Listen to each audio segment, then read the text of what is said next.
sure vehicle is not under load on a flat surface and the wheels are straight. Using a 21mm deep socket and ratchet, break loose the bottom nut.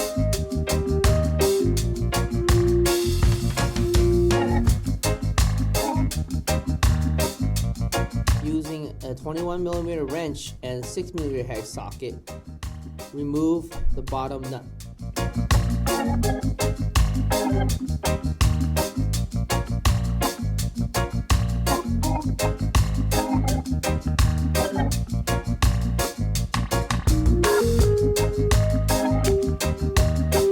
Use a 21mm deep socket and wrench to break loosen the upper bolt.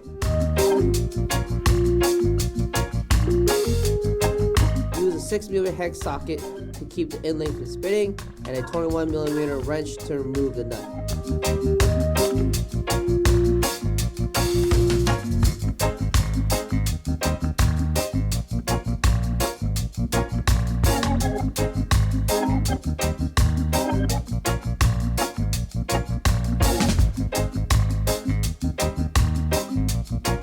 Repeat on the other side.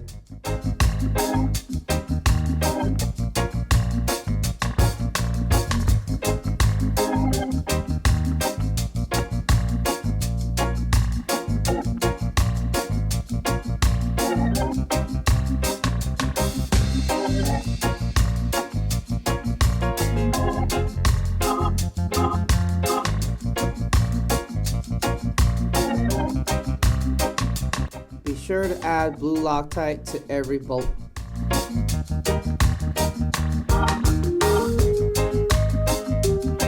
Assemble the lower bracket. Bolt, washer, lower bracket, lower control arm, washer, and bolt.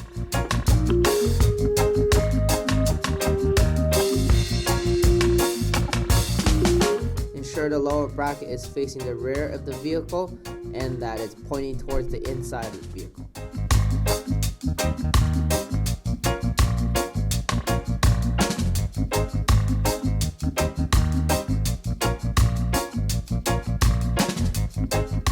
Snug down with 18mm wrench and socket.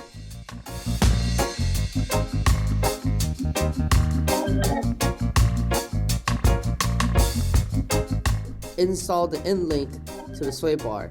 Endlink bolt, washer, sway bar, nut.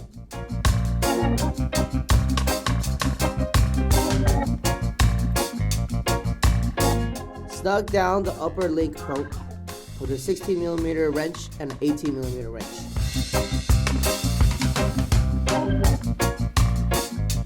Adjust the proper length of the Endlink. It should be able to slide into the lower bracket with little or no resistance.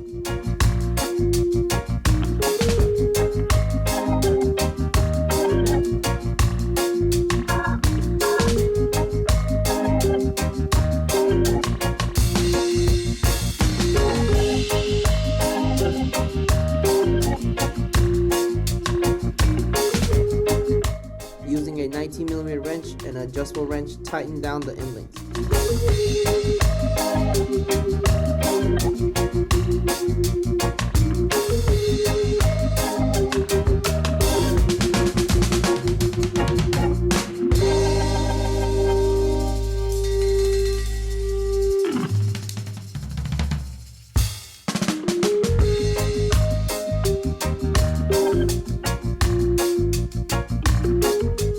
Repeat on the other side.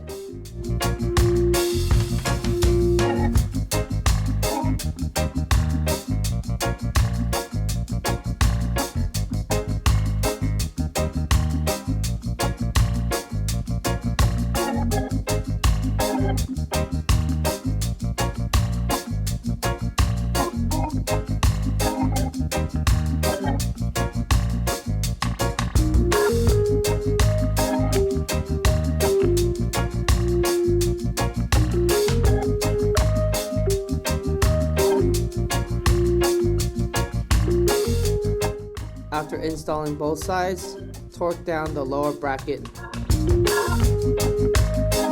Torque down the upper Endlink with factory spec.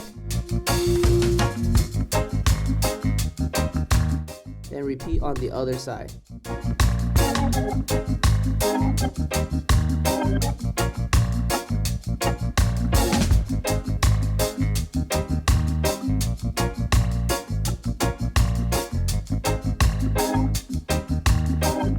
Remove the stock brake line from its bracket. Ensure the eye is facing the front of the vehicle. Install upper bracket with 2 bolts, one in the back and one where the factory brake line holder is.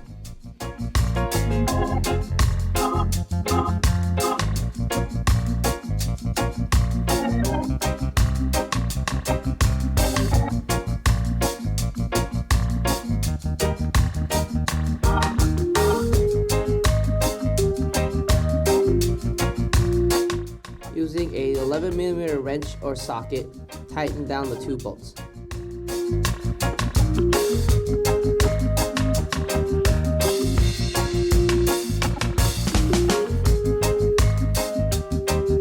Then repeat on the other side.